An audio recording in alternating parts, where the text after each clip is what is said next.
During a national emergency, Trump clings to his television home, Fox News.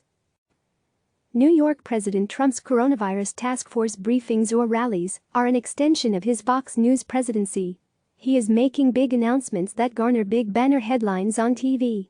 He is trying to sound like he's in charge while shifting decisions and blame to the states. And he is banking on a lack of fact-checking. For weeks now, I've been noticing that the Trump White House is holding briefings at a time of day that all but rules out live broadcast network coverage from coast to coast. The result? Lower overall ratings. But Trump has always been a cable guy at heart. He cares most about Fox News and CNN. Which may explain why White House officials react angrily when CNN cuts away from the more overtly political portions of the briefings. Consider Thursday. The president didn't start speaking until shortly after 6 p.m. Eastern Time. East of the Mississippi, most broadcasters were running local news at the time. Of the stations that went live to the White House, most returned to regular programming by 6:30, when nightly newscasts began on ABC, NBC and CBS.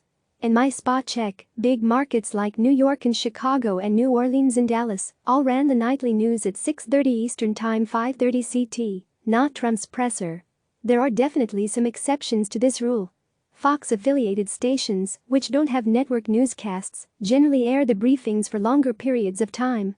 And there have been some reports of Sinclair-owned stations prioritizing the briefings over regular shows.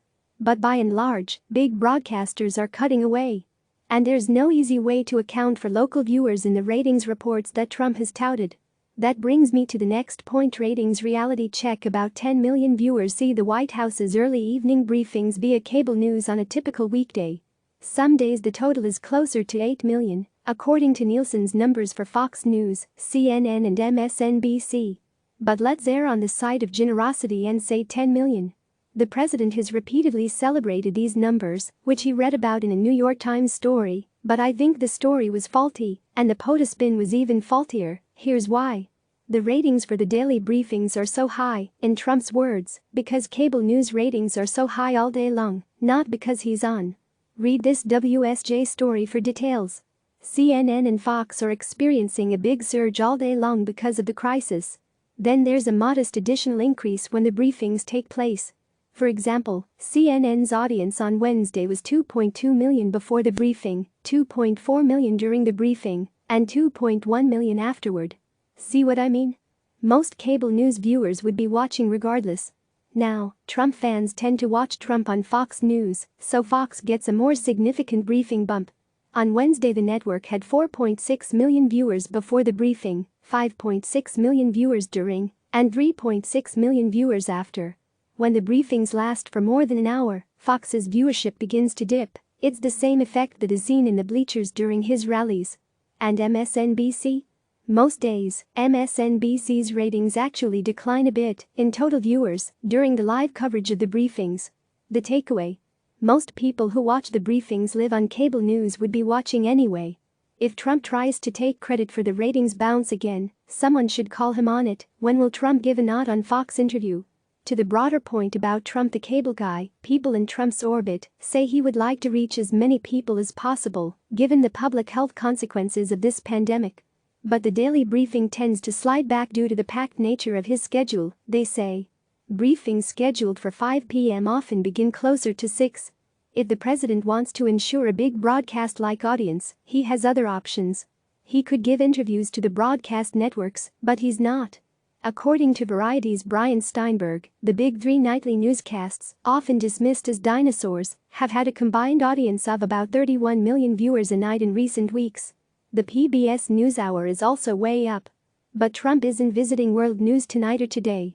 Trump hasn't granted a national TV interview to a non-Fox outlet since the end of February, when he talked with Eric Bolling of Sinclair. In that interview, when he was asked about coronavirus, Trump said, "I think it's really going well." He trumpeted his restrictions on travel from China and said, "It turned out to be the right move, and we only have 15 people and they are getting better, and hopefully they're all better soon." By that time, the disease was already silently spreading in multiple metro areas within the United States. The president also gave interviews to a handful of local TV stations in February and early March, according to records kept by Factbase. Otherwise, he has stayed exclusively with Fox interviewers since January. He has been interviewed a dozen times on Fox News and Fox Business, most recently by Jeanine Pirro last Saturday. A list of Trump interviews kept by Mark Knoller of CBS also includes a February phone call to Geraldo Rivera's radio show. The show is not a Fox production, but Rivera is also a Fox personality. Bottom line: the president is staying on Fox, i.e. shoring up his base and avoiding all other interviewers during this emergency. He's a cable guy, even though he could reach bigger audiences via the broadcast networks.